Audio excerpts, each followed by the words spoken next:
हम क्लासिफिकेशन पढ़ते हैं on the basis of host. तो होस्ट की हेडिंग यहाँ दे रहा हूँ, on the basis of host, इसको पहले क्लासिफाई करेंगे।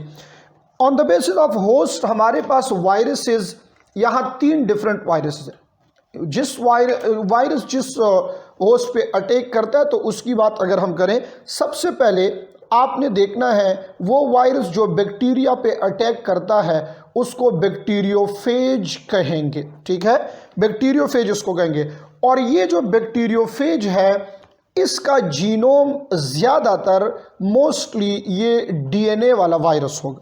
ठीक है, ज़्यादातर ये क्या है, डीएनए कंटेनिंग वायरस है।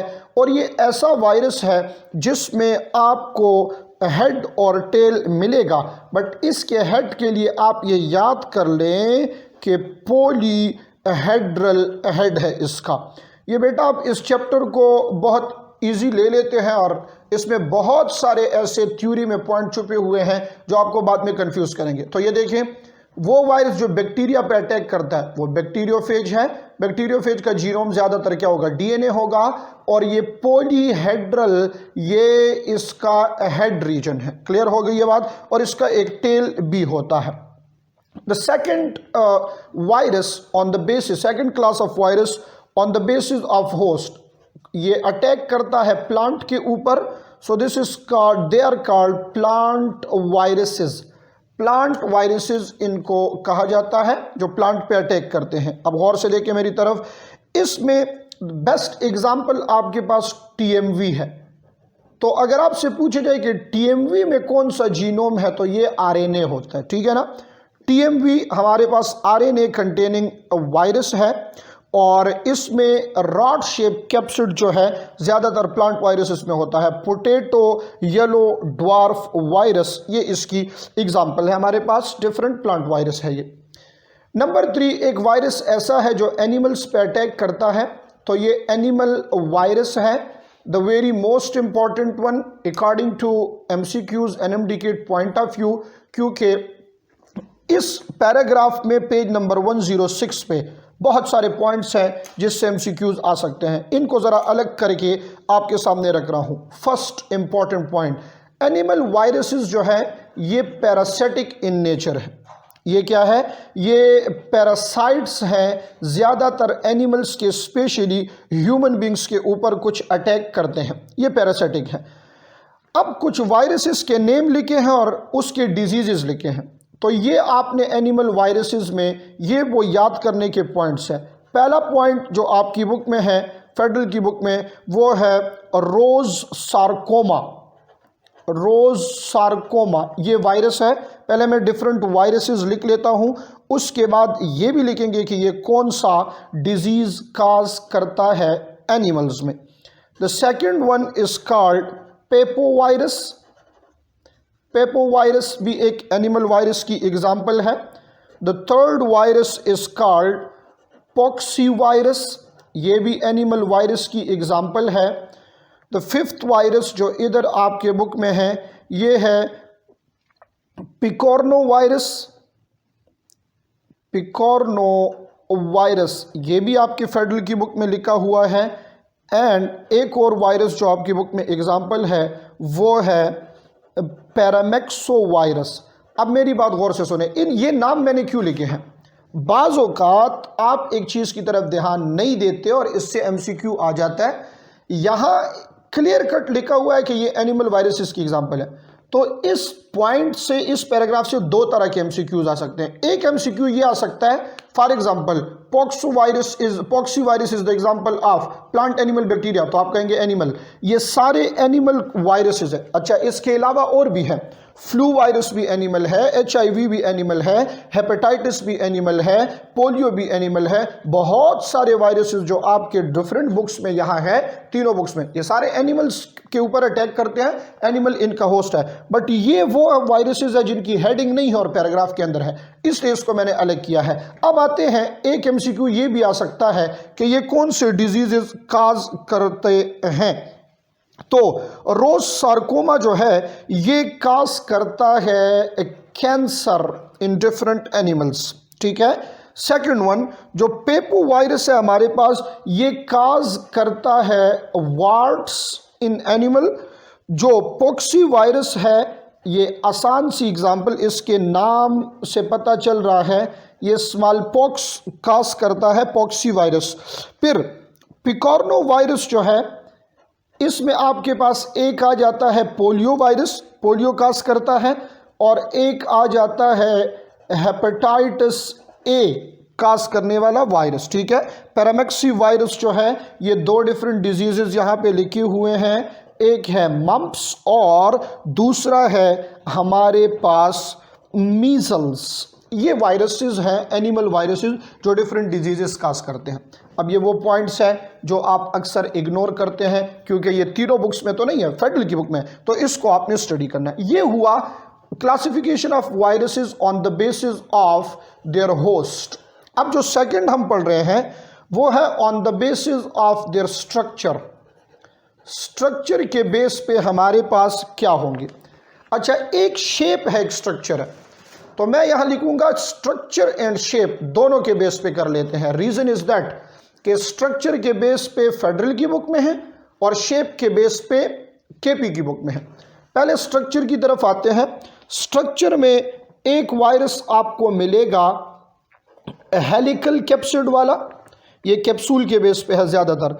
एक होगा हेलिकल, दूसरा होगा पॉलीहेड्रल, तीसरा आपको मिलेगा कॉम्प्लेक्स कैप्सिड वाला, और एक और रह गया है, वो है हमारे पास इन्वेलप्ड वायरस। अब बेटा ऐसे करना है कि इसके एग्जाम्पल्स भी आपने याद करने, एग्जाम्पल्स बहुत ज़रूरी है। जो इन्वेलप वायरस है, इसकी एग्जाम्पल आपके बुक में इन्फ्लुएंजा होगी। इन्फ्लुएंजा, अच्छा ये पहले भी अक्सर मैं बताया करता हूँ, बताया होगा मैंने कि influenza is the name of disease.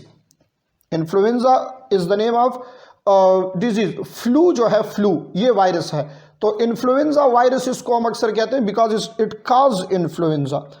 Complex virus की अगर आप एग्जाम्पल देखें तो कम्प्लेक्स कैप्सिड बैक्टीरियोफेज का होता है। अब देखें, ज़रूरी नहीं है कि जो बुक का स्टेटमेंट है वो एमसीक्यू में आएगा, ये ज़रूरी नहीं है कि बुक का स्टेटमेंट एमसीक्यू में आएगा। ये पॉसिबल है कि आपसे ऐसे पूछा जाए। देखें, इधर लिखा है डीएनए कंटेनिंग, पॉलीहेड्रल इसका हेड है, और कम्प्लेक्स कैप्सिड वायरस इसको कहते हैं। बैक्टीरियोफेज हमारे पास क्या है? अगर एमसीक्यू में एक ऐसे लिख लूं कि bacteriophage contain which of the following, या which one is correct for bacteriophage? Is it DNA containing? Yes, correct है। The head is polyhedral? Yes, correct है। It's a complex capsid virus? Yes, correct है। तो फिर all of these, तो इस तरह आप देखा करें, कहीं डिफरेंट चीज़ों को जोड़ के एमसीक्यू आ सकता है, तो हर एक एंगल से आपने भाई इसको कवर करना है। जो हेलिकल वायरस है, हेलिकल वायरस, इसकी example the first ever discovered virus इस TMV टोबैको मोज़ेक वायरस, और जो पॉलीहेड्रल कैप्सिड हमारे पास होगा, दिस इज कॉल्ड एडिनोवायरसेस, एडिनोवायरसेस। ठीक है, पॉलीहेड्रल कैप्सिड। अच्छा जी, ये तो डिफरेंट वायरसेस हो गए on the basis of different structure, और ये ज्यादातर कैप्सिड के बेस पे है, हेड के बेस पे है। अब एक काम ये करते हैं, शेप के बेस पे देख लेते हैं, जो केपी की बुक में है। तो शेप के बेस पे आपको मिलेंगे जो वायरसेस हैं, एक होगा रॉड शेप, ज्यादातर प्लांट वायरसेस जो है ये रॉड शेप है। एक आपको मिलेगा स्पेरिकल वायरस, तो ज्यादातर एनिमल वायरसेस जो है ये स्पेरिकल है।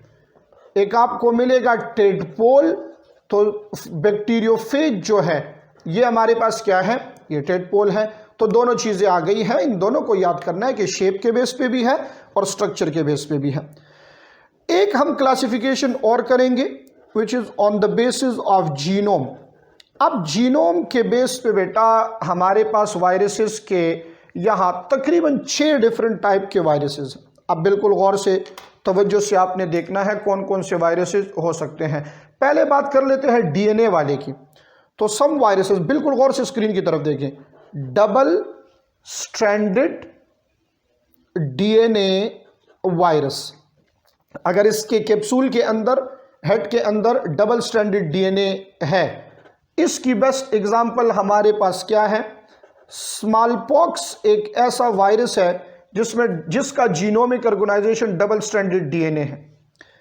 फिर सेकंड आ जाता है सिंगल स्ट्रैंडेड डीएनए, जिसमें डीएनए का एक स्ट्रैंड हो। तो सिंगल स्ट्रैंडेड डीएनए, इसकी बेस्ट एग्जांपल आपके पास होगी मिल्ड रेश वायरस, ठीक है। फिर आ जाते हैं अब हम आरएनए की तरफ। अच्छा, गौर से देखिए, ये जरूरी है इसको सीखना। डबल स्ट्रैंडेड डीएनए वाला भी हो गया है, सिंगल स्ट्रैंडेड डीएनए वाला भी हो गया है। अब आरएनए में अगर देखें तो double stranded RNA, double stranded RNA कौन से वायरस में होता है? ये होगा जनाब डायरिया वायरस में। डायरिया वायरस जो है ये डबल स्ट्रैंडेड आरएनए वाला वायरस है। जिस तरह डीएनए डबल और सिंगल, आप देख लेते हैं single stranded RNA. Single stranded RNA कौन से वायरस के अंदर होगा? ये होगा हमारे पास रूबेला के अंदर। रूबेला वायरस के अंदर सिंगल स्ट्रैंडेड आरएनए है। यहां आपको एक बात बताता चलूं जो आपके बुक में मेंशन भी है कि ये जो सिंगल स्ट्रैंड आरएनए है ये कौन सा आरएनए होगा? तो आपने इसको कहना है जस्ट लाइक मैसेंजर आरएनए। जिस तरह मैसेंजर आरएनए फंक्शन के लिहाज से होता है ना, जिसमें कोड्स होते हैं, इंफॉर्मेशन होते हैं, तो इसमें भी हमारे पास क्या होगा? ये मैसेंजर आरएनए की तरह होगा। अब सिंगल स्ट्रैंडेड आरएनए जो कि हमारे पास टेम्पलेट है मैसेंजर आरएनए, इस तरह इसकी डिफरेंट एग्जांपल्स हैं आपके पास। वो डिफरेंट एग्जांपल्स में अब आपने 3 चीजें कवर करनी है। गौर करें, इसमें कंपैरिजन है। ये सिंगल स्ट्रैंडेड आरएनए जो है, this act as a messenger RNA in case of rubella virus. एक और सिंगल स्ट्रैंडेड आरएनए जिसकी बेस्ट एग्जांपल हमारे पास इन्फ्लुएंजा है। इन्फ्लुएंजा, तो इसमें आप मेरा ये पॉइंट याद रखें कि ये जो सिंगल स्ट्रैंडेड आरएनए है, this will act as a template for messenger RNA. Template for messenger RNA क्या मतलब है इसका? देखें, इस सिंगल स्ट्रैंडेड आरएनए से मैसेंजर आरएनए बनेगा। इन दोनों में फर्क है भाई। यहां सिंगल स्ट्रैंडेड आरएनए, यही आरएनए एक्ट कर रहा है एज अ मैसेंजर आरएनए, यही आरएनए एक्ट कर रहा है as a messenger RNA. But ये सिंगल स्ट्रैंडेड आरएनए जो है, ये single stranded RNA this act as a template for messenger RNA. इसके कन्वर्जन से मैसेंजर आरएनए बनेगा। एक और सिंगल स्ट्रैंडेड आरएनए है, लास्ट वन है ये, एक और सिंगल स्ट्रैंडेड आरएनए है। इसकी बेस्ट एग्जांपल HIV है। बट याद रखिए बेटा कि इसके कन्वर्जन से यहां क्या बनेगा हमारे पास? इसके कन्वर्जन से DNA बनेगा। इन तीनों को जरा कंपेयर करें। ये सिंगल स्ट्रैंडेड आरएनए ये खुद एक्ट कर रहा है as a messenger RNA, rubella virus example है। ये सिंगल स्ट्रैंडेड आरएनए कन्वर्ट हो गया मैसेंजर आरएनए में, इन्फ्लुएंजा वायरस एग्जांपल है।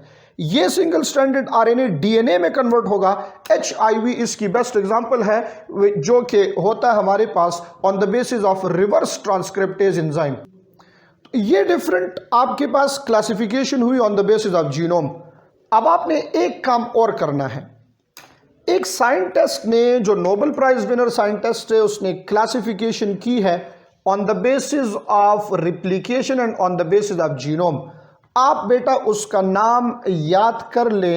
ये भी MCQ में आ जाता है अक्सर कि डेविड बेल्टिमोर ने एक कंसेप्ट दिया था, और ये जो कंसेप्ट है ये असल में वायरस की क्लासिफिकेशन है, और इसने क्लासिफिकेशन की थी on the basis of genome and on the basis of replication. Clear हो गया है कंसेप्ट? तो ये भी आपसे MCQs में पूछा जा सकता है कि the classification done by David Baltimore is on the basis of dish. तो ये replication of virus and genome of virus के बेस पे ये है टाइप ऑफ जीनोम। जिस तरह हमने यहाँ double stranded DNA, single stranded DNA, double stranded RNA, single stranded RNA, फिर 3 तरह के सिंगल स्ट्रैंडेड आरएनए हमने डिस्कस किए। क्लियर हो गया कंसेप्ट?